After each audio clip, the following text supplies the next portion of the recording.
Musim kemarau di sisi lain ini membawa berkah tersendiri bagi para perajin batu bata merah di Kabupaten Sragen, Jawa Tengah.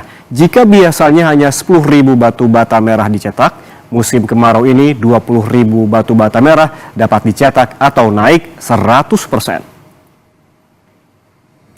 Musim kemarau ini membuat perajin batu bata merah di Dusun Kebon Agung, Kelurahan Kroyo, Kecamatan Karangmalang, Kabupaten Sragen, Jawa Tengah mengalami peningkatan jumlah produksi setiap bulannya. Panasnya terik matahari mendukung percepatan proses pengeringan dan kualitas batu bata, sehingga produksi batu bata merahnya meningkat drastis hingga 2 kali lipat.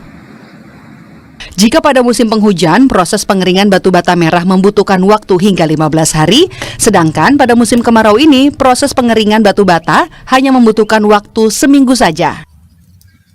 Salah satu perajin batu bata merah mengatakan pada musim kemarau dirinya mengaku senang karena peningkatan produksi mencapai hingga 100% dibandingkan dengan musim penghujan.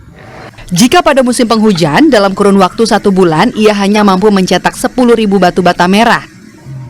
Kini di musim kemarau ia mampu mencetak sebanyak 18.000 hingga 20.000 batu bata merah. Biasanya produksi berapa setiap harinya, Pak? Setiap harinya 800 per hari. Musim kemarau ini pengeringannya lebih cepat, Pak, ya? Iya, lebih cepat. Nah, dibanding musim penghujan berapa hari, Pak, kalau Kalau kemarau? musim penghujan ya 15 hari lah. Kalau musim kemarau ini Kemarau 1 minggu lah. 1 minggu. Peningkatan pendapatan sampai berapa persen, Pak? Ya 50 lah, 50% sampai 100%. Oh, iya. Sementara itu, untuk setiap 1.000 batu bata merah yang telah jadi oleh perajin dijual dengan harga Rp750.000 untuk area dalam kota Sragen.